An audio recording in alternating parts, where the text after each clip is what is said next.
Όπως βλέπετε βρισκόμαστε σήμερα στο Μπευκιά, στο πανέμορφο αισθητικό δάσος του Δήμου Ξυλοκάστου Ευρωστήνης, και ο Δήμος με το προσωπικό καθαριότητας επιμελείται του δάσους.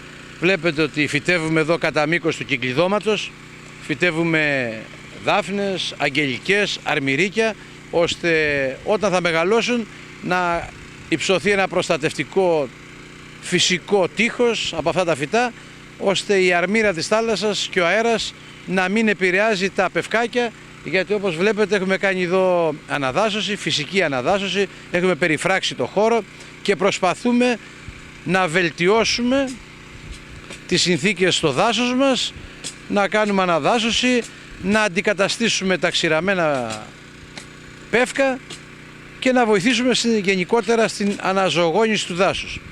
Βλέπετε ότι έχουμε περιφράξει το χώρο να μην πατιέται από εκδρομείς, επισκέπτες, δημότες, ώστε να μπορέσουμε να έχουμε τη φυσική αναδάσωση που ζητάμε. Και συγχρόνως σήμερα, αν πάμε από την άλλη πλευρά, θα δείτε ότι πλένουμε για τρίτη συνεχόμενη χρονιά τα πεύκα και τοποθετούμε συγκολλητικές ταινίες, ώστε να μειώσουμε την προσβολή από το έντομο που προκαλεί τη βαβακίαση. Βλέπετε αυτή την ασπρίλα. Και μπορώ να σας πω με χαρά, ιδιαίτερη χαρά, ότι αυτή η προσπάθεια μετά από 3 χρόνια έχει αρχίσει και αποδίδει καρπούς. Η προσβολή έχει μειωθεί τουλάχιστον κατά 50%, όπως μας λένε και οι ειδικοί. Από την άλλη πλευρά έχουμε τοποθετήσει ορθοστάτες, τεχνητή βροχή, ώστε τα μικρά πευκάκια, οι αναδασώσεις που γίνονται, η φυσική αναδάσωση να ποτίζονται, ώστε να μπορούν να αναπτυχθούν καλύτερα.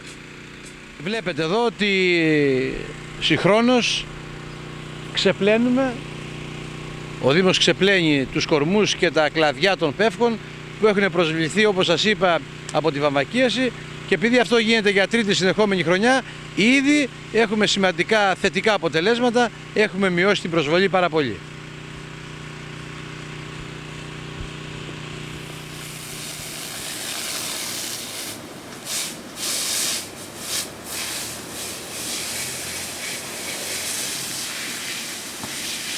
Βλέπετε, βρισκόμαστε σε ένα σημείο που είναι εμφανής η φυσική αναδάσωση.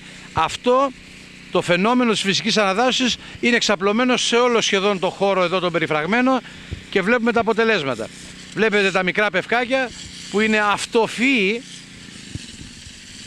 μάλλον είναι αυτοφύοι αυτά, όχι φυσική αναδάσωση, είναι αυτοφύοι πευκάκια τα οποία έχουν φυτρώσει μόνα τους και βλέπετε πώς αναπτύσσονται. Είναι εδώ μια συστάδα τέτοιων φυτών και εάν ψάξουμε όλη την περιοχή θα δούμε εκατοντάδες από αυτά ήδη που έχουν αρχίσει να αναπτύσσονται. Βλέπετε αυτό, εδώ πολλά μικρά, αυτά είναι δεκάδες.